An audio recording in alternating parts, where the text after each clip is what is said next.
Have you ever noticed how everything shifts when you stop always being available? When you stop picking up the phone every time? When you stop replying instantly? When you stop saying yes to everyone? Something strange happens. People begin to treat you differently. Some with confusion, some with anger, some with newfound respect. Carl Jung, the father of analytical psychology, once said, "Until you make the unconscious conscious, it will direct your life, and you will call it fate." Your constant availability may feel like kindness, but often it's something else. A mask, a habit, a fear, a wound. And when you take that away, when you step back, the world reveals itself. So does your own truth. Most people who are always available didn't choose to be this way. It started a long time ago. Maybe you were the responsible one in your family, the fixer, the helper. Maybe you learned early on that love is conditional. You must give to be seen, serve to be safe. That kind of wiring runs deep.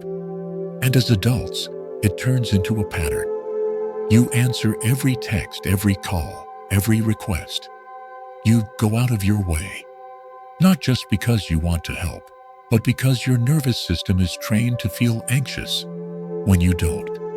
Psychologically, this is called fawning, the trauma response where you appease others to avoid conflict, abandonment, or disapproval.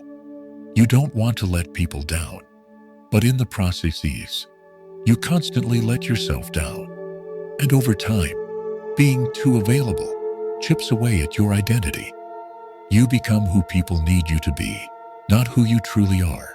When you're always available, you slowly become invisible. Why? Because what is always there becomes background noise. People start to expect you, to assume your energy has no boundaries. They stop appreciating your presence. You become taken for granted, not because people are cruel, but because you've trained them to. Carl Jung spoke deeply about the need to confront the shadow, the hidden parts of ourselves we refuse to see. When we're too available, often we're hiding our fear of being alone, of being unimportant, of being unloved. But no matter how kind or giving you are, if it comes from fear, it will drain you. It will make you resentful, bitter, tired. You'll begin to wonder, why do I feel so exhausted? Why do people only call me when they need something? Why do I feel invisible in my own life? And then comes the awakening. One day you stop. Maybe not out of wisdom, but out of burnout. You don't text back right away. You say no. You cancel plans to rest. You stop explaining yourself. At first it feels wrong, guilty. You'll want to apologize. You might fear people will leave, and some will. But this is where the real shift begins. When you withdraw your availability, you change the energetic contract you've had with the world. People are forced to adjust to the new you, the one who values their time, energy, and peace. Some will accuse you of changing. Some will feel offended. Some will disappear. But others, the right ones, will stay. And they'll meet you at your new level. There's a myth that pulling back makes you cold or selfish. But boundaries aren't walls. They are filters. They allow in what nourishes you and protect you from what drains you.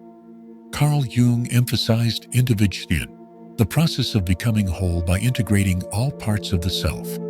And that requires solitude, silence, spacey. When you are constantly available, you never have time to hear your own soul. You're so tuned in to everyone else's needs, voices, and chaos that you forget what your own voice even sounds like. But when you begin to say no, or simply not now, you create space for your intuition to speak, for your deeper self to rise. You begin to heal. And healing doesn't always look like light and peace. Sometimes it looks like disappearing for a while. When you stop being available, people show you who they are.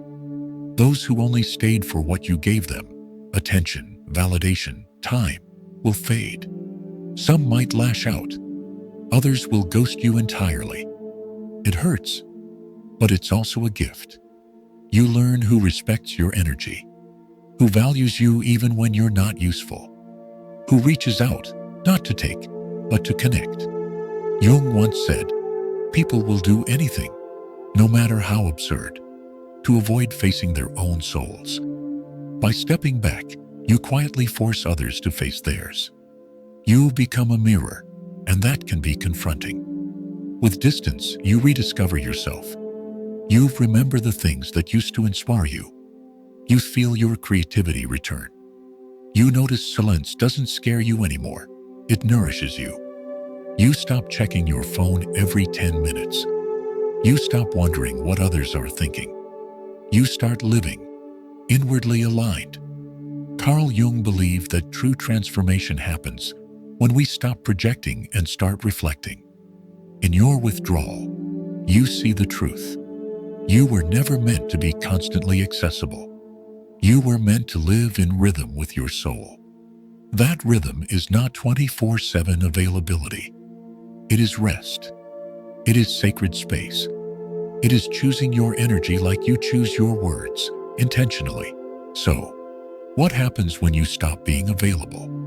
You stop leaking energy. You stop tolerating disrespect. You stop living on autopilot. Instead, you begin to choose. You begin to honor. You begin to become. Carl Jung reminds us, the privilege of a lifetime is to become who you truly are. You are not just someone who gives. You are not just someone who's always there. You are a soul, vast, mysterious, powerful. And sometimes the most powerful thing you can do is step back. Because when you stop being available to everyone, you become fully available to your own life. And that changes everything.